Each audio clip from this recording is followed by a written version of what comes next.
இன்னைக்கான அப்டேட்டுங்கிறது மம்முட்டி, காலித் ரகுமான் அவங்க காம்பினேஷன்ல வந்து டைட்டில் ரிவீல் நாளைக்கு சாயங்காலம் 6 மணிக்கு வருங்கிற அபிஷியல் அப்டேட் வந்திருக்கு. வதந்தி சீசன் 2 ஃபர்ஸ்ட் லுக் வந்திருக்கு.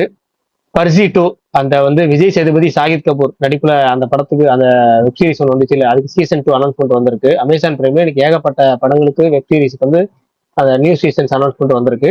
புதுப்பேட்டை 2 அந்த படத்துக்கான ரைட்டிங் ஒர்க் முடிச்சிட்டதா வந்து செல்வராகவன் அனௌன்ஸ்மெண்ட் கொடுத்திருக்காரு. சேன் நிகாம் நடிக்கிற 27வது படம். அந்த படத்துல வந்து ஒரு கிளிம்ஸ் மாதிரி ஒன்று விட்டுருக்காங்க. கிளிம்ஸே சொல்லி விட்டுருக்காங்க, அவ்வளவுதான். யூத் படம் இன்னைக்கு ரிலீஸ் ஆகிருந்துச்சு. அந்த படம் வந்து நம்ம ரிவ்யூலாம் சொல்லியிருப்போம், ரிவ்யூ பார்த்துக்குங்க. அடுத்தது வந்து ஹைலேசோ அப்படிங்கிற ஒரு படம். அந்த படம் வந்து கூடிய விரைவில் ரிலீஸ் ஆகும். ரிலீஸ் டேட் அனௌன்ஸ்மெண்ட் கூடிய விரைவில் அப்படின்னு சொல்லிட்டு ஒரு போஸ்டர் விட்டுருக்காங்க. அது மந்திரங்கள்லாம் போட்டு ஒரு வித்தியாசமான ஒரு போஸ்டர் விட்டுருக்காங்க. ஏப்ரல் 3 எல்ஐக்கு ரிலீஸ் ஆகுங்கிற அனௌன்ஸ்மெண்ட் வந்ததுக்கப்புறம் ஏப்ரல் 10க்கு வந்து அந்த லீடர் படம் தள்ளி போச்சு, ஏப்ரல் 9க்கு தள்ளி போச்சு இல்ல, அதே மாதிரி காளிதாஸ் 2 ஒரு படம் ஏப்ரல் 3 அனௌன்ஸ் பண்ணியிருந்தாங்க. அந்த படம் ஏப்ரல் 10க்கு ரிலீஸ் டேட் அனௌன்ஸ்மெண்ட் மாற்றி வச்சுட்டாங்க.